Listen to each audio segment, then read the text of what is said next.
নজর রাখবো পরবর্তী সংবাদে। রাজ্যে আবারও আটক হলো দুই ড্রাগস কারবারি এবং শনিবার গোপন খবরের ভিত্তিতে এক প্রকার অভিযান চালিয়েই সেই দুজনকে আটক করা হয়েছে।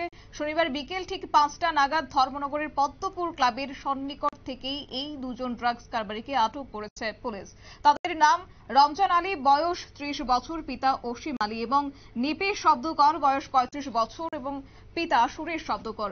উভয়ের বাড়ি পানিসাগর থানাধীন সিলেটি ক্যাম্প এলাকায়। তবে তাদের কাছ থেকে একটি কেসে 12 গ্রাম হেরোইন পাওয়া গেছে, যার কালো বাজারে মূল্য 1,20,000 টাকা বলে জানিয়েছেন police super Bhanupada Chakraborty.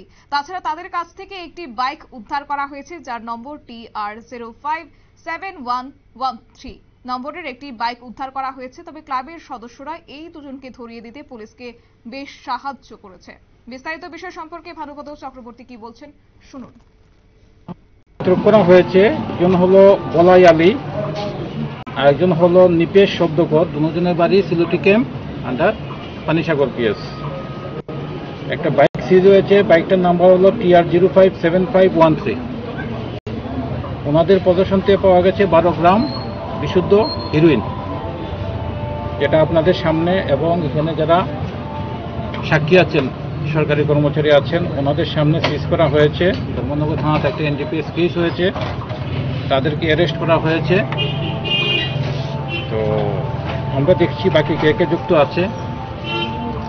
Sir, মালগুলো কোথা থেকে ক্রয় করেছে মালটা, আর কোথায় নিয়ে যাওয়ার কথা ছিল? আপনাদের কাছে কি খবর রয়েছে? ধর্মনগরে নিয়ে আসা হচ্ছিল বিক্রি করার উদ্দেশ্যে। এখানে যারা জমেছেন, এখানে এটা জায়গাটার নাম হলো পদ্মপুর। এখানে ক্লাবের যারা সদস্যরা আছেন খুব সাহায্য করেছেন আমাদেরকে আটক করার জন্য। ক্লাবের আজ পুলিশ সুপার জানিয়েছেন যে ক্লাবের সদস্যদের ড্রাগস নিয়ে কোথাও কোনো সমস্যা হলে তিনি সমাধান করে দেবেন এবং তাদেরকে নিয়ে একটি সচেতনতা শিবির করবেন। সরকারি কর্মচারীদের উপস্থিতিতে এই প্যাকেট খোলা হয়, যার মধ্যে 12 গ্রাম হেরোইন ছিল। NDPS মামলায় দুজনকে ধর্মনগর থানায় গ্রেফতার করে জিজ্ঞাসাবাদ চালিয়ে যাওয়ার চেষ্টা করছে কোথা থেকে এই ড্রাগস তারা সংগ্রহ করেছে।